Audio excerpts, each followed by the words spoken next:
Non, non, ils vont participer. Ok, mesdames, et vous avez l'honneur, mesdames, sont d'accord avec nous, je vais passer d'abord, et le docteur va noter les questions, et ainsi de suite. Je suis Richard Jean-François, étudiant à l'école excellente François d'Assise en secondaire. Je vous remercie, professeur, pour cette belle intervention. J'ai deux petites questions. Premièrement, que devrions-nous faire pour éradiquer à la racine l'instabilité politique qui ronge notre pays du point de vue physique et moral? Deuxièmement, vous avez développé le thème de précarité de l'économie nationale. Selon vous, est-ce possible d'exploiter le sol national en guise d'élargir notre économie et surtout comment s'y prendre?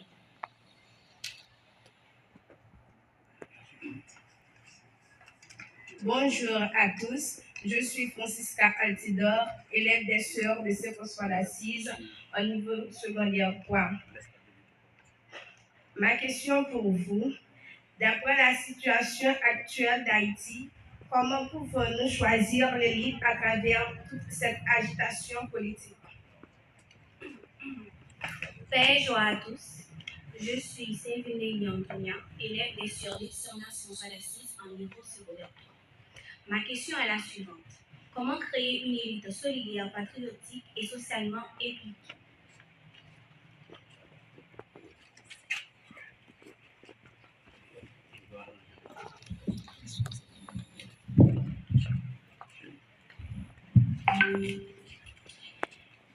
Une fois encore, bonsoir à tous.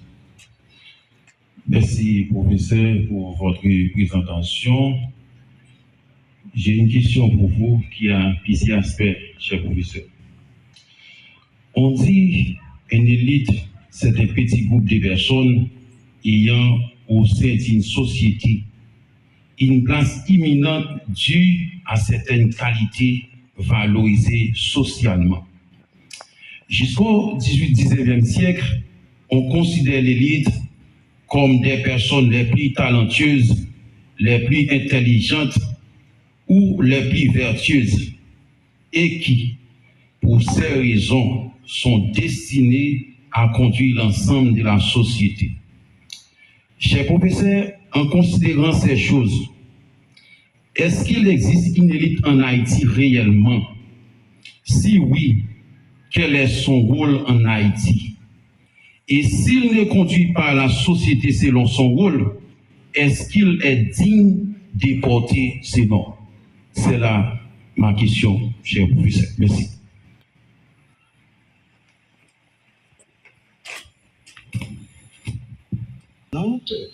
Je vais essayer d'apporter quelques éléments de réponse à vos questions.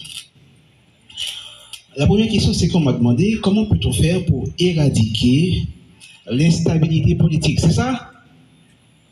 L'instabilité politique. Moi, je pense que en 1919, déjà, Jean-Paul Mars avait proposé une piste de solution. Et qu'est-ce qu'il avait proposé? Jean-Paul Mars avait proposé ce qu'il appelle l'éducation sociale. Moi, je pense que malheureusement, les dirigeants haïtiens n'ont jamais pris en compte cette proposition faite par Jean-Paul Mars pour pouvoir promouvoir l'éducation sociale en Haïti. Il ne s'agit pas seulement de créer quelques centres de formation, c'est pas ça. Il faut éduquer tout le peuple. Parce que Jean-Paul Mars dit que eh bien, si on ne cherche pas à promouvoir l'éducation sociale, qu'est-ce qui va arriver? Eh bien, on va assister à des scènes de violence. On va assister à l'inertie de commande. Regardez bien ce qui se fait en Haïti, ce qui se vit en Haïti aujourd'hui. Nous assistons partout à des scènes de violence. Ouais, un peu partout en Haïti. Et regardez bien, aujourd'hui, on a l'impression que Barbecue est beaucoup plus puissant que les membres du CPT. Incroyable, mais vrai. Donc, il y a ce qu'on appelle une inertie de commande.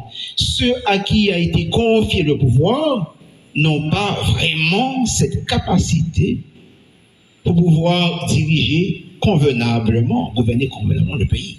Donc là, on comprend, moi je pense que pour éradiquer l'instabilité politique, il faut, je dirais, refonder notre système éducatif. Il faut commencer par démocratiser l'enseignement, rendre l'éducation accessible au plus grand nombre pour que tout le peuple accède à la connaissance. Bon, ensuite, on m'avait dit que comment peut-on choisir l'élite? Comment peut-on choisir l'élite? Moi, je pense que déjà, Platon nous a donné l'exemple. En fondant son académie, Platon voulait justement nous apprendre, comment faut-il diriger une nation. Il a fondé son académie parce que justement pour lui, ceux qui sont appelés à gouverner une nation, doivent au moins avoir les qualités qu'il faut, les qualités requises. Et là, on comprend bien pourquoi, par exemple, Socrate, il a passé toute sa vie à dire à son disciple Alcibiade, soucie-toi de toi, prends ta formation au sérieux. Parce que Socrate voyait en son disciple Alcibiade quelqu'un qui avait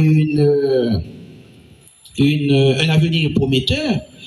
Il voyait que Alcibiade pouvait être l'un des grands responsables d'Athènes.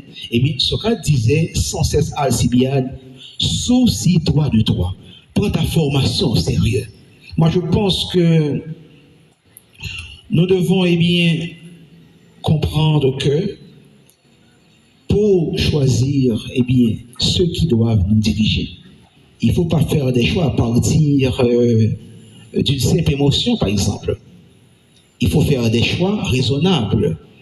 Tel n'est pas toujours le cas en Haïti. Vous comprenez bien? Les Haïtiens ont décidé de voter Martelly, alors que il y avait Madame Migron du Manika. Vous comprenez bien? Moi, je pense que les Haïtiens n'ont pas toujours fait les bons choix. Et c'est des problèmes que nous avons enregistrés tout au long de l'histoire d'Haïti. Moi, je pense que, pour choisir l'élite, il faut faire de bons choix. Il ne s'agit pas seulement de dire que Jean, c'est mon ami, je vais le choisir.